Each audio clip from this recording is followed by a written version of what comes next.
Hello, UCAR.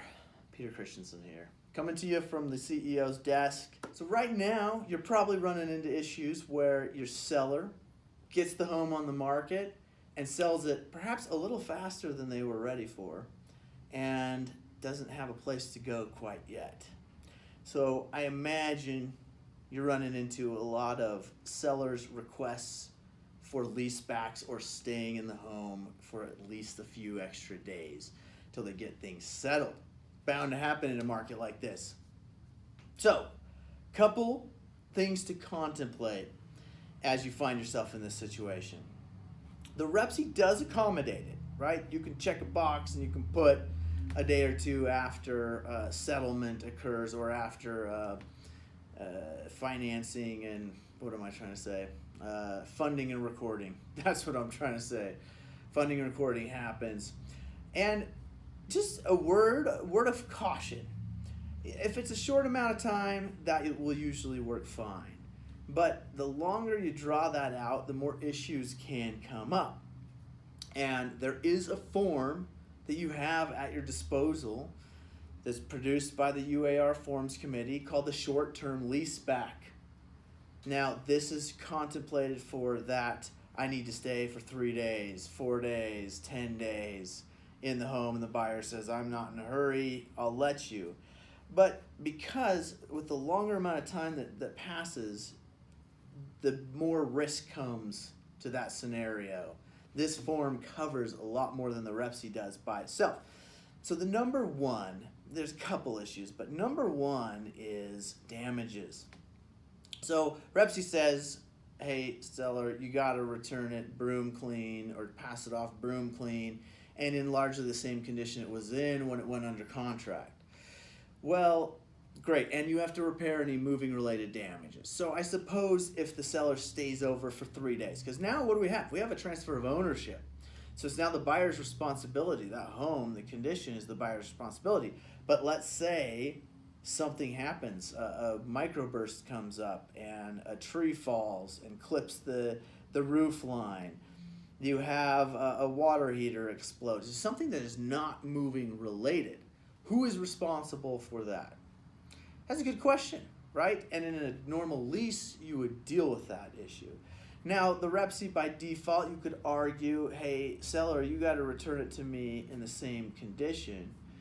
But seller may say, well, it was when I passed it off title-wise to you, but now I'm a renter and you're the landlord and this is your problem.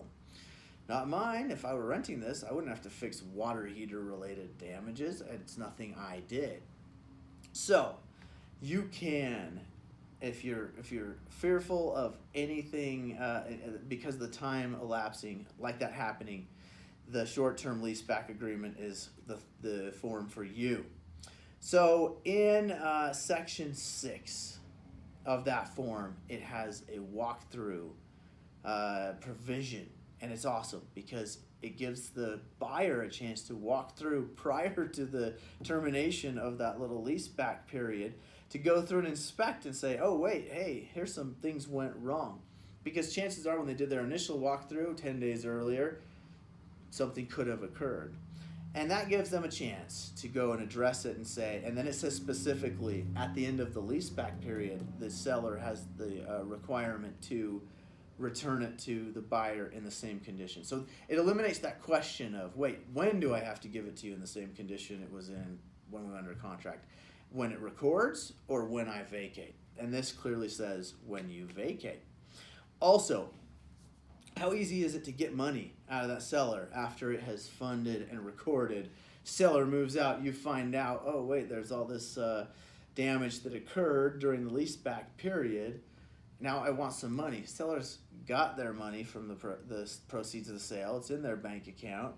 You don't have a lot of leverage as a buyer after that.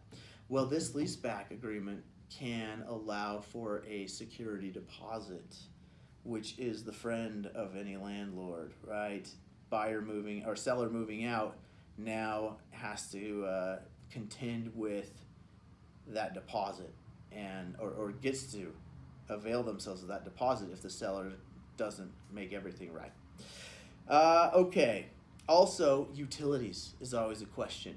You're probably going to have some utilities changing names in that time. Once someone goes off title, another person comes in on title. A lot of the utility services will require you change the name, but others, TV, internet, they don't care who's on title. They'll put it in whoever name. So the seller can leave those in their name. So this says, this short-term leaseback agreement says utilities like water, power, those core utilities are included in the rent. So that's the third thing. You can actually have a rent provision to say, all right, if you're going to stay there X amount of days, you'll pay this much rent, and any utilities are included in that. So you just have to contemplate as the buyer, I would like X amount to compensate for the utilities as well, and that way it covers it. Now, you may think, rent, why would I do rent? Well, there's a couple reasons. One is to cover any of these little expenses. The second reason is if that seller holds over. They didn't get their inspection done on their new home. They're building a new home, and it's just not quite ready. That never happens, right? It's not quite ready on the deadline. And they are holding over, and they're just not vacating the home. Well, you now have a lease you can take and evict them based off the lease. But you can also have a penalty provision saying, every day you hold over, I get triple the amount of rent that we agreed upon. It's a penalty built into there.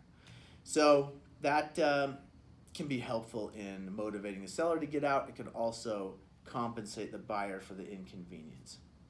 So, a couple things to think about as you go through this season, and those homes are selling so fast, sellers don't know what to do, and a little protection for the buyers. So, hopefully that helps. Remember, it's not legal advice. This is informational purposes only. If you have any specific legal advice, please contact your attorney. These videos are now available on our UCAR YouTube channel. So we'll put a link somewhere in the description maybe, where you can link to an archive of these videos if you find them helpful and you want to go find another one. Other than that, thanks for joining us today, and have a wonderful day.